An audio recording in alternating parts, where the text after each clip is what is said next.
Boa noite, pessoal. O técnico Maurício Barbieri está posicionado. O 102 pode começar a coletiva.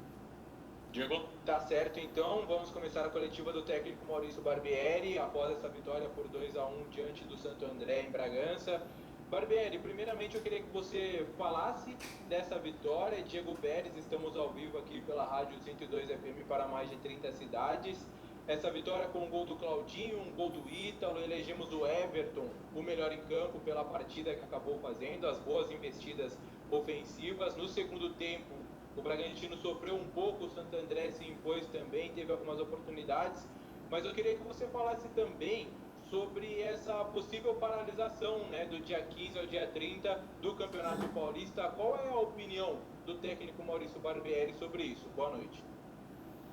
Bom, boa noite, Diego. Boa noite a todos os ouvintes. Eu acho que a gente fez um primeiro tempo de altíssimo nível, fez um gol cedo, teve outras oportunidades, faltou ser um pouco mais incisivo, talvez finalizar um pouquinho mais, definir um pouco melhor as jogadas, mas o domínio foi amplo e absoluto. No segundo tempo a gente também começou muito bem, fez um segundo gol. E aí, em um momento que o jogo estava controlado, a gente acabou cometendo o erro. O Santo André fez o seu gol e passou a buscar, acreditar na partida de que poderia buscar o resultado. Com isso, ficou um jogo um pouco mais aberto. Tanto é que, a partir desse momento, a gente também teve algumas oportunidades claras no contra-ataque, com o Hurtado, o Leandrinho, o Coelho, lances que a gente poderia ter definido a partida. Não definimos, mas é uma vitória importante, uma vitória que coloca a gente na liderança de um grupo extremamente difícil e complicado, dentro de um contexto que a gente já falou lá atrás, né? Sem pausa, tentando fazer um rodízio dos jogadores, tentando sempre equilibrar. Eu acho que a gente começa o campeonato de forma muito positiva. Em relação à paralisação, me parece que vai haver uma nova reunião amanhã, junto à federação, então vamos aguardar o que é que eles vão definir e a partir desse ponto, quando tiver uma definição, eu posso comentar com mais propriedade. Barbieri, boa noite, Sérgio Loredo, Nova Norte FM, Alfa Mix FM, Futebol Total. Em cima da vitória do que você escalou hoje, não tendo o Cleiton e não tendo o Adelan, mas muito próximo daquilo que você tem de melhor, porque nos outros jogos alguns jogadores haviam sido preservados também, não digo nem preservados, que você sabe a condição até física de cada atleta, né? Aquele que pode ou aquele que não pode suportar esse início de competição sem uma pré-temporada. Mas hoje o que você teve em campo é realmente muito próximo daquilo que você imagina também na sequência desse ano em termos de formação? Boa noite, Sérgio. Eu acho que a gente voltou a se aproximar de uma formação que a gente usou com bastante efetividade durante a reta final do Brasileiro, né? Eu acabei rodando um pouco mais os jogadores nos últimos jogos, por diversas questões que a gente já abordou aqui, e aí entrei com uma formação mais próxima daquela que terminou o campeonato, até porque eles estavam há algum tempo sem jogar juntos, é uma equipe que se conhece, e a gente com isso teve condição de apresentar um bom jogo, buscar a vitória e também, de certa maneira, voltar a atuar em conjunto, já pensando também num jogo de quinta-feira pela Copa do Brasil, que é jogo único, é uma decisão. Rodrigo Seixas, Correia de Atibaia. Eu queria saber sobre algo que aconteceu essa semana. O Heverson Pimentel, que era preparador físico, acabou saindo. E uma das características do time no Campeonato Brasileiro e agora no Paulista era recuperar a bola no ataque, era desarme. Todos esses fundamentos, o Bragantino foi o primeiro no Campeonato Brasileiro de 20 clubes. Eu queria saber o quanto essa parte física está relacionada com essa roubada, ou isso tem mais a ver com o modelo de jogo, e como o time vai se adaptar agora sem o Heverson. Boa noite, Rodrigo. O Heverson saiu para uma oportunidade que ele entendia que era muito positiva, a gente fica feliz porque ele tenha tido essa oportunidade, é um excelente profissional, nos ajudou muito enquanto esteve aqui, fica o meu grande abraço para ele. A questão física é um dos aspectos que influenciam nesses outros aspectos que você citou de jogo, né? De pressão alta, de recuperar a bola rápido, mas não é o único, nem diria que é o primordial. Acho que isso tem mais a ver com uma identidade de jogo, uma filosofia, com a maneira como a equipe treina. É claro que ele teve a contribuição dele e eu tenho certeza que se chegar outra pessoa, assim que chegar também será muito bem recebida e vai se enquadrar dentro de um trabalho que a gente já vem fazendo, que tem tudo para evoluir e crescer ainda mais.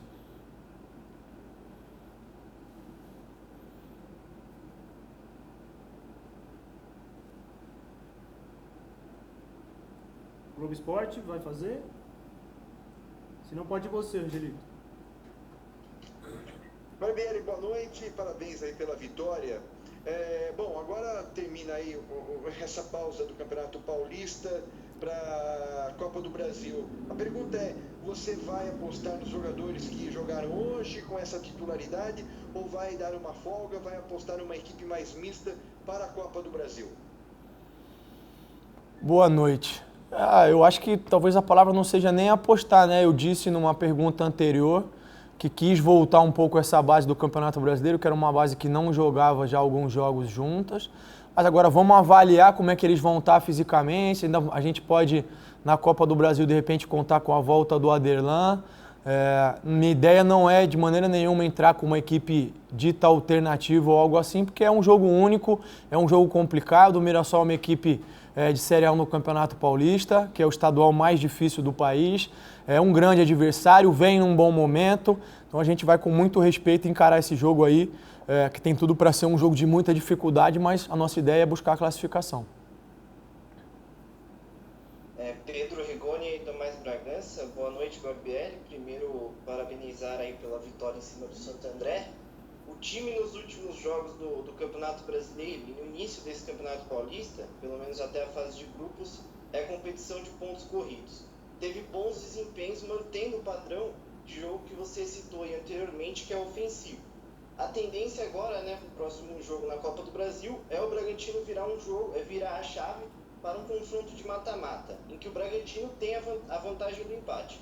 Podemos esperar um time que vai manter o padrão de jogo em um confronto de jogo único? Boa noite. Para eu poder te responder isso de forma mais precisa, eu preciso ainda terminar a avaliação da equipe do Mirassol. Já tive contato com algumas informações, vou terminar isso até amanhã ou depois, que é o processo que a gente tem de recuperação com os jogadores agora. Então a gente não vai a campo efetivamente trabalhar nada especificamente. E assim que eu terminar, a gente vai fazer a melhor escolha para enfrentar a equipe do Mirassol, sabendo que a gente tem sim essa vantagem de jogar por um resultado igual, mas que é uma vantagem perigosa, a gente sabe disso. O que está claro é que o Bragantino não vai entrar de maneira nenhuma entendendo que jogar por um empate é um resultado positivo. Se isso acontecer depois dos 90 minutos, a gente classifica e fica satisfeito. Mas a ideia é que a gente possa impor o nosso jogo, impor o nosso ritmo e buscar a vitória. Maurício Tática Costa, da 102 FM, prazer estar falando com você mais uma vez. Eu queria conversar com você em relação aos atacantes, porque nós notamos aí alguns gols perdidos, mais uma vez, na noite de hoje, por parte do Arthur, né, de pé direito. Ele tem perdido alguns gols nessa temporada e hoje acabou também perdendo um gol muito claro, né, debaixo das traves, depois do cruzamento do Elinho de pé direito. É um jogador desse nível, você acha que tem que se aprimorar mais nessa finalização de pé direito, apesar de ser canhoto? E também falando a respeito do Leandrinho e do Coelho, que ainda não marcaram com a camisa do Bragantino, hoje também desperdiçaram oportunidades. É preciso aí uma atenção especial esses jogadores que você utiliza com frequência, especialmente pensando em jogos que o Bragantino terá menos oportunidades contra rivais mais difíceis que tem se deparado no Campeonato Paulista?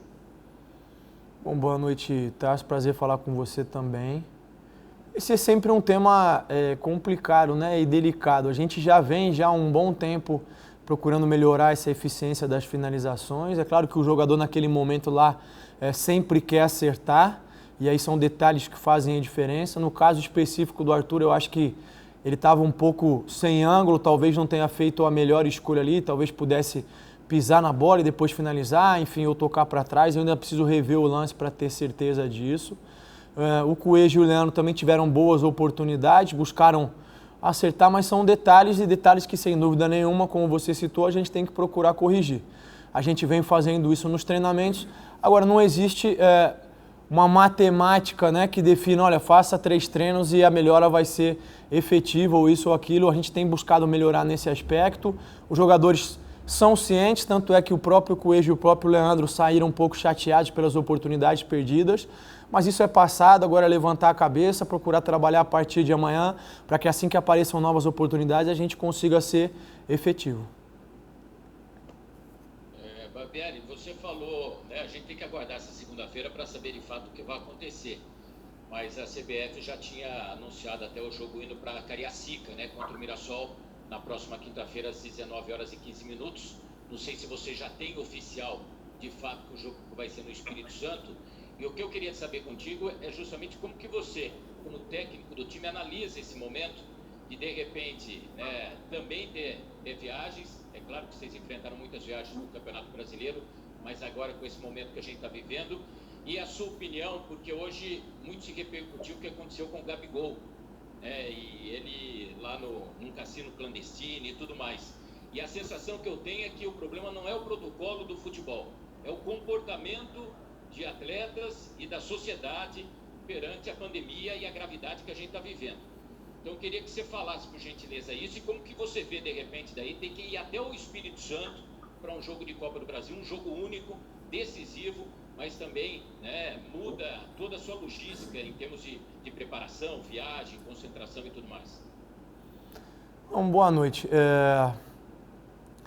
Eu acho que é um tema mais complexo do que tem sido abordado, né? E aí, primeiro que eu não sou a pessoa com a condição técnica mais indicada para emitir uma opinião. Existe um comitê técnico da própria federação, da CBF, assim como existe por parte do governo estadual. Eles é que são as pessoas encarregadas do debate.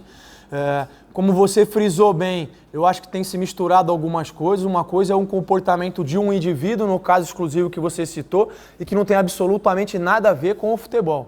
Né? Embora ele seja um profissional do futebol, o comportamento dele não é decorrência ou consequência da atividade meio que ele exerce como profissão. Então acho que tem que separar as coisas.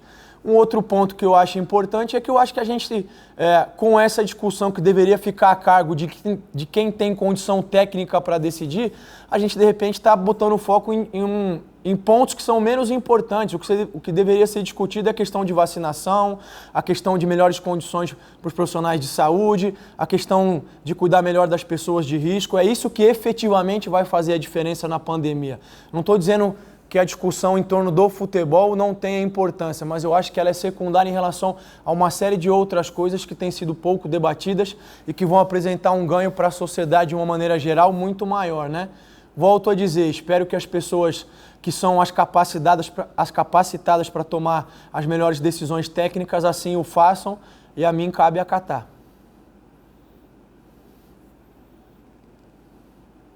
Barbieri, Emerson, 102 FM, para a gente encerrar aqui. Queria te perguntar em relação aos atletas que chegaram nesses últimos dias, você já pôde fazer uma avaliação do trabalho desenvolvido pelo Pedrinho, hoje a gente viu o Rafael no banco já à disposição, e também queria, se você puder falar sobre o Natan, zagueiro do Flamengo, que pode desembarcar nos próximos dias em Bragança Paulista. Você conhece o período que você esteve lá, qual é a avaliação que você pode fazer?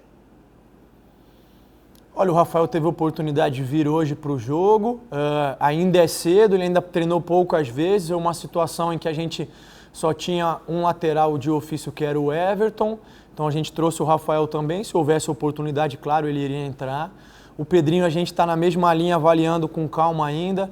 Pela maneira como o Bragantino joga de forma muito agressiva e intensa, é natural que os jogadores que cheguem demorem um pouquinho ainda a entrar no ritmo, a pegar o trabalho, é necessário um pouquinho mais de evolução física, de fortalecimento muscular e assim por diante, né? Em relação ao Natan, não posso comentar porque ainda não é jogador do Bragantino. Se a coisa se concretizar, e com certeza eu vou ter o maior prazer de falar com vocês sobre o jogador. Beleza, obrigado Maurício, obrigado gente, eu já passo a programação para vocês.